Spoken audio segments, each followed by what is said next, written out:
Saudara-saudariku yang dikasihi Tuhan, Shalom, salam damai sejahtera untuk Anda semua. Selamat bertemu kembali dalam Renungan Harian Katolik. Saudara-saudariku umat Katolik yang berbahagia, kita diajak oleh Paus untuk melakukan peziarahan rohani, melakukan peziarahan pengharapan tahun Yubileum 2025. Kita diajak untuk mengolah hati kita. Apa pentingnya mengolah hati di dalam dunia sekarang ini? Apa pentingnya menguatkan hati dalam dunia modern sekarang ini? Jawabannya sederhana dan Anda pasti juga akan setuju dengan pendapat saya. Kita perlu kuat hati karena dunia ini sering terserang badai. Tentu saja bukan badai cuaca. Badai-badai yang berkaitan dengan ekonomi, badai sosial, badai penyakit, badai-badai apapun, bahkan badai-badai yang entah secara ekonomis, entah secara sosial, entah segala hal yang berkaitan dengan kesehatan, itu menimpa kita. Sesuatu yang tak pernah kita pikirkan dalam milenium sebelum ini. Datangnya COVID, kebakaran yang begitu melanda, perang yang bertubi-tubi tanpa berhenti, satu belum selesai tambah berikutnya. Bukankah semuanya itu badai dunia? Bukan sebuah berita saja, tetapi sedang kita alami. Dampaknya juga akan mengena pada hidup kita. Ekonomi, sosial, yang terdampak akibat perang, sampai juga ke tempat kita berada. Maka dalam peziarahan rohani ini, satu hal yang tak boleh kita lupakan. Peziarahan rohani itu untuk menguatkan hati menghadapi badai dunia. Maka Injil Markus bab 4 ayat 35 sampai dengan 41 mengajak kita untuk merefleksikan kekuatan hati kita dalam menghadapi badai dunia sekarang ini. Gambaran apapun tentang badai yang ada di dalam pikiran Anda. Injil Markus bab 4 ayat 35 sampai dengan 41, intisarinya mau memberitakan kepada kita sebuah peristiwa tentang Yesus yang meredakan angin ribut di tengah danau. Sebuah kisah yang kaya akan makna spiritual.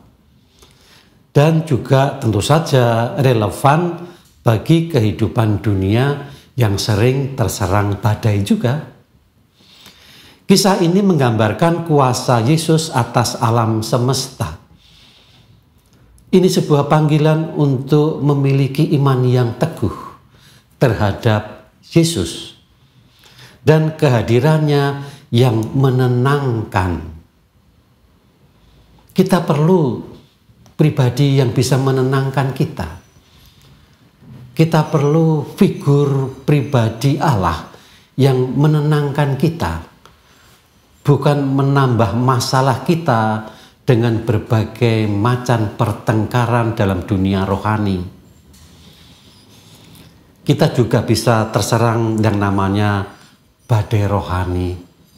Saling berdebat tentang iman, membahas iman orang lain, iman yang kita pakai untuk menjudgment orang lain. Dan itu terjadi di mana-mana. Sehingga bisa terjadi sebuah, entah itu namanya persekusi, entah itu namanya pergolakan yang dipicu dalam tanda petik menggunakan nama agama. Agama apapun itu. karena orang salah menempatkan makna, pengertian, dan juga fungsi mengapa Allah menghadirkan sebuah agama. Maka saya tidak mau berbicara lebih banyak soal agama, tetapi lebih mengarah pada apa yang akan tercermin di dalam Injil hari ini, yaitu tentang hidup rohani. Maka sekali lagi saya mengajak Anda pelan-pelan kembali untuk melihat apa pesan dan makna dari Injil Markus bab 4 ayat 35 sampai dengan 41. Badai di tengah danau yang dialami oleh para murid ini menggambarkan tentang tantangan, kesulitan, dan kristis dalam hidup manusia. Tentu saja itu bisa kita kaitkan dengan kesulitan hidup modern sekarang ini. Para murid meskipun mereka adalah pelayan mereka adalah nelayan yang berpengalaman, merasa ketakutan dan tidak berdaya menghadapi badai. Jadi paling tidak ini merupakan simbol bagi kita juga, bagi dunia kita yang sering merasa tidak berdaya ketika badai menyerang hidup kita. Bagaimana dengan peristiwa Yesus yang tertidur? Yesus tidur dengan tenang di buritan, menunjukkan kepercayaan penuh pada perlindungan Bapanya. Ini mengajarkan bahwa kehadirannya tidak berarti ketidaktahuan, melainkan undangan untuk percaya meskipun situasi tampak sangat sulit. Dunia modern memang sering mendapati Tuhan yang sedang tidur. Karena Tuhan sedang tidur, Tuhan ditinggalkan. Saudara-saudara yang terkasih, paling tidak ini ada simbol-simbol yang mau mengingatkan kita akan sesuatu yang kita butuhkan dalam dunia yang penuh badai. Maka kemudian ketika kita merasa takut atau para murid merasa takut tentang sesuatu yang nampaknya sangat sulit itu, Yesus berkata, "Mengapa kamu begitu takut? Mengapa kamu tidak percaya?" Yesus menegur para murid karena ketakutan mereka dan menunjukkan kekurangan iman mereka. Teguran ini adalah panggilan untuk percaya pada kuasa yang ilahi dalam menghadapi badai kehidupan kita. Apa yang kemudian mau dilakukan Yesus setelah ia menegur para muridnya? Kuasa Yesus kemudian meredakan angin ribut dan menunjukkan Dia adalah Tuhan atas alam semesta. Ia mampu membawa ketenangan bahkan dalam situasi yang paling kacau. Bagi orang-orang yang melihat Tuhan yang sedang tidur dan meninggalkan Tuhan karena Tuhan tidur, orang tidak akan melihat kuasa Tuhan. Inilah yang menyebabkan mungkin orang menjadi tidak percaya akan kebenaran agama. Bukan karena mereka tidak mengerti, tetapi karena mereka melihat Tuhan yang sedang tidur dan kemudian mereka meninggalkan Tuhan yang tidur. Mengapa kamu takut? Mengapa kamu tidak percaya? Di manakah Tuhanmu? Ia ada dalam perahu. Maka ketika Yesus menyadarkan para murid dan juga menyadarkan kita, maka situasi menjadi berubah. Ada kekaguman, tetapi juga ada rasa takut dan cinta. Para murid kemudian menyadari kemuliaan Yesus dan mulai memahami siapa dia sebenarnya, sehingga badai pun taat kepadanya. Siapakah orang ini? Dia adalah sungguh Allah, sungguh manusia. Kalau demikian, situasi yang dapat kita temukan dalam beberapa momen rohani ini, apa yang dapat kita lakukan atau apa yang dapat kita peroleh dari situasi rohani yang demikian dan menjadi hal-hal yang relevan dalam hidup dunia kita. Yang pertama tentu saja soal badai kehidupan.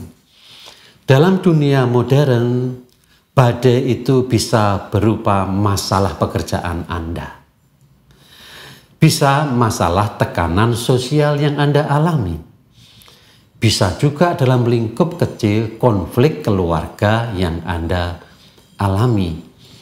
Maka orang sering berkata, Romo mau konsultasi, biduk keluarga kami mau tenggelam. Itu adalah sebuah badai. Atau juga sebuah krisis eksistensial. Krisis yang berkaitan dengan identitas hidup kita. Kisah ini mengajarkan bahwa Yesus hadir di tengah badai kehidupan. Ini mau mengajarkan kepada kita supaya manusia modern sadar teknologi dan ilmu pengetahuan bukan segala-galanya.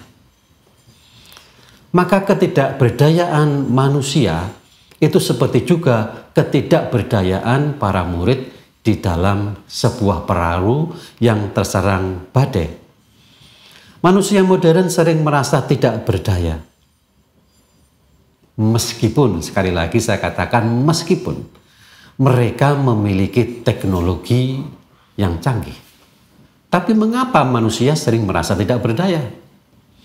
Mereka memiliki pengetahuan yang canggih. Tapi mengapa orang sering merasa tidak berjaya? Dan bahkan, mohon maaf, kadang-kadang orang yang tidak memiliki kekuatan untuk menanggung badai hidupnya, kemudian membuat dia merasa tidak berdaya dan mengakhiri hidupnya. Tentu saja ini suatu hal yang fatal.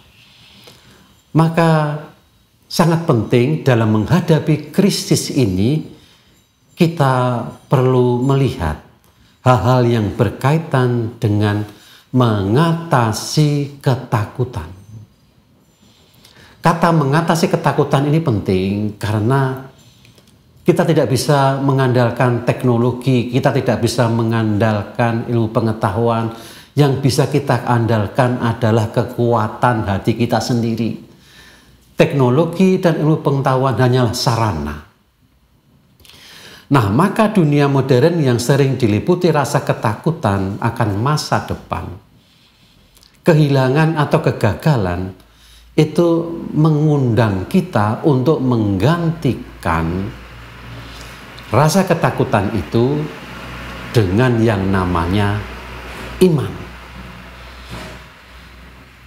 Mungkin Anda belum cukup jelas mengapa iman itu begitu penting bagi kita yang memiliki iman. Bukankah iman itu menjadi sumber pengharapan? Bukankah iman itu yang akan menguatkan kita? Bukankah Anda tahu pengalaman orang-orang Katolik yang pertama dalam badai pengejaran, dalam badai eksekusi, dalam badai pembantian, dipenggal kepalanya, dimasukkan dalam sebuah kolosium, dimakan singa. Apa yang membuat mereka bertahan? Iman.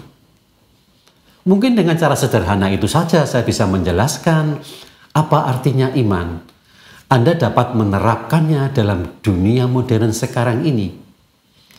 Tidak ada jauh beda antara tantangan hidup orang-orang Kristen yang pertama dan kita yang hidup sekarang ini. Hanya mereka dikuatkan oleh iman. Apakah Anda juga memiliki proses yang sama, dikuatkan oleh iman ketika mengalami badai hidup Anda? Itulah yang mau disampaikan oleh Markus bab 4 ayat 35 sampai dengan 41. Yesus itu tidak pernah meninggalkan kita meskipun tidur. Ini berarti kita harus memiliki iman dan mengandalkan Tuhan. Di tengah hiruk pikuk dunia, kita juga diajak untuk menemukan ketenangan dan kekuatan dalam kehadiran Tuhan. Sangat penting kata-kata ini, yaitu menemukan ketenangan dan kekuatan dalam kehadiran Tuhan.